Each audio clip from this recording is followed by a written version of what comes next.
Good morning. This is Karen Brake. It is February 3rd, 2022. So I've had my first cycle of chemo.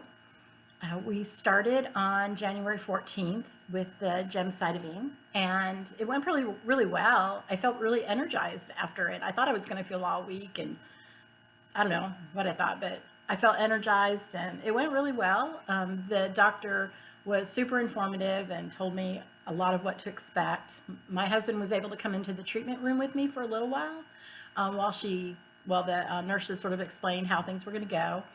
And that was very nice. But he's in treatment there too. They do phlebotomies on him, so that was no problem for them. Typically, they don't let anybody into the treatment room with you, but because he was a patient, they let him in. So after my first round, my first chemo, I had some nausea and fatigue, but that didn't really hit me till Sunday. So I had my treatment on Friday, and then on Sunday is when all the side effects started taking place. So I was like, okay, I could do that, and they tapered off on Monday. But it was mostly just fatigue and nausea. I have some nausea pills, and I sleep okay. So anyway, the next Friday was Taxotere, and gemcitabine, and then Taxotere. So during the Taxotere, I wore my cold hands and cold feet things, and I'm really glad I did. I'm going to keep on doing that every time I have the Taxotere because I've heard that it helps alleviate any neuropathy you may have, but we'll see, right? But I'm glad I have them. So the Taxotere was a little harder. I had a lot of nausea and diarrhea and fatigue, and I had aching across my back, my upper back. I didn't understand what that was about. Apparently that was about my white blood cell count. But anyway, during this chemo, my second one, I got what I could only call a diaper rash.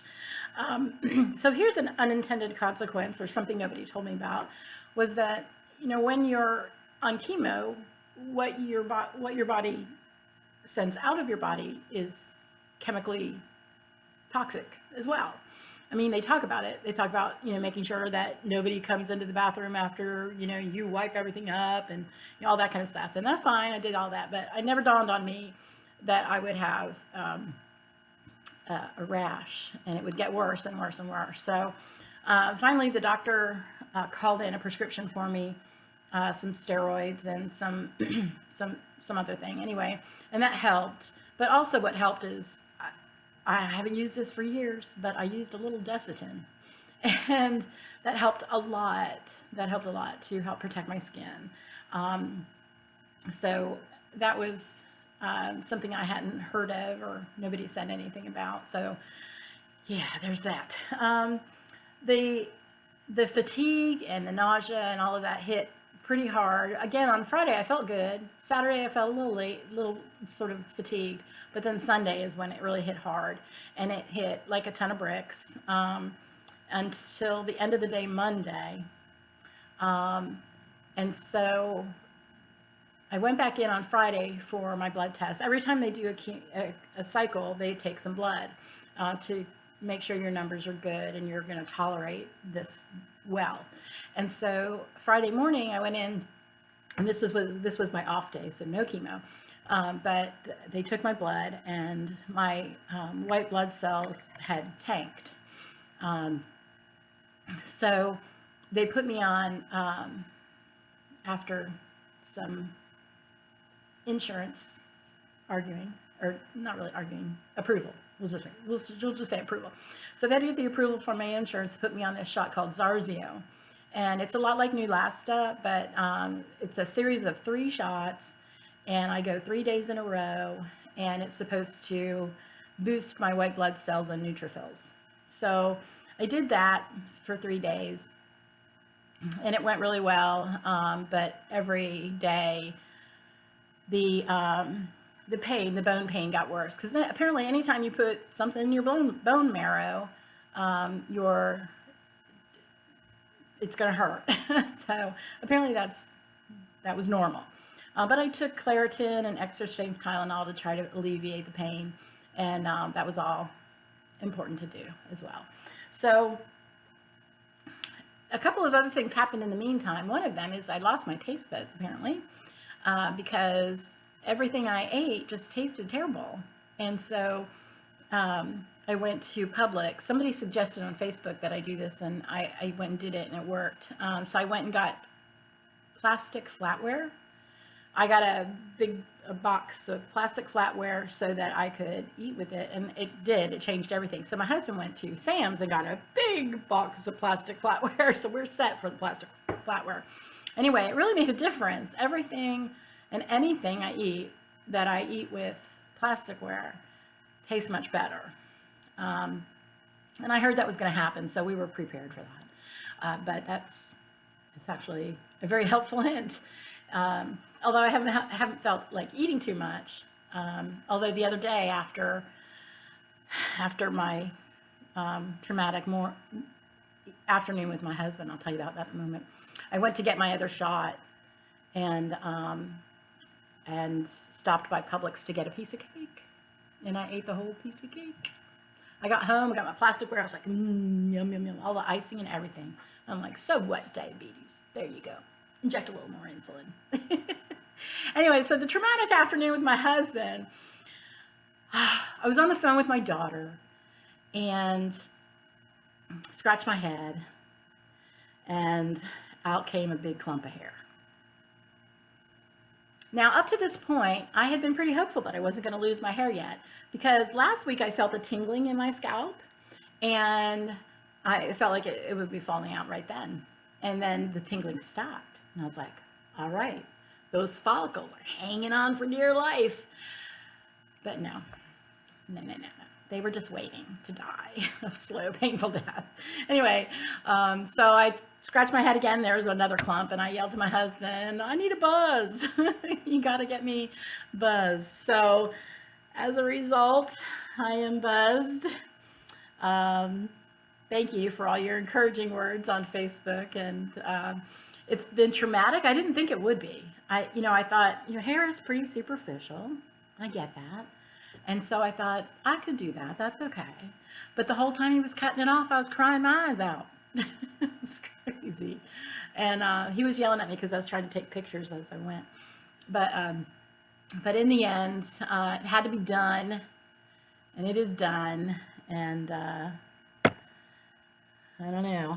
Let's see. It's certainly not my haircut of choice. But he's a Marine, and he did it well, and I'm happy that it's done. So I'm just going to put this back on because it looks weird. All right, so that has been my week. Last Thursday we went to the Mayo Clinic. I had a day of Mayo, we call it, and so I had my MRI first, and then a CT scan, and then my appointment with my sarcoma specialist, Dr. Attia. And I could not have been more happy when he said, there is no sign of cancer. You are an ED. No evidence of disease. So, yay! On to the next one. But happy to have had that done, sort of set that baseline for my chemo. So the purpose of this chemo is not curative, for sure. But it is all about slowing it down and keeping those cells from dividing endlessly, maniacally. And so here's knowing that God's got this.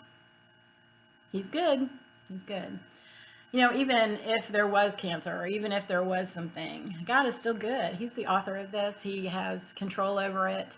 And there's a reason I'm going through this. I don't know what it is. You don't know what it is. We know, but none of us knows what it is. But whatever it is, it is. And so it's given me the opportunity to talk to people in ways that I had never been able to do before, and to really talk about the meaning of life. I mean, why are we here? Well, I know why I'm here. I have a great big God that has put me here for purpose. And that purpose is to shine his light and that's what I'm going to do. So right now I'm shining it a little brighter. Maybe I need a little waxing or something. I don't know. We'll see. Anyway, thank you so much for all your support on Facebook. It's been so encouraging, especially yesterday when I first got my buzz. You know, I was always like Buzz Lightyear, but I had no idea. Right? Anyway, thank you again for all your prayers and all your support and all your love. I feel it and I know it. And please don't underestimate the value of any of that. You never know what somebody's going through. You never know what other people are feeling. And I'm convinced that in order to get through it, sometimes you just have to be nice. Not be mean, not be critical, just be nice. You never know what that person is going through. And so I feel like you all know what I'm going through. but you've been so kind and so nice on Facebook and my YouTube comments, and I really appreciate that. So onward and upward, and we're gonna keep up this fight and gonna go, fight, win, win, win, woo!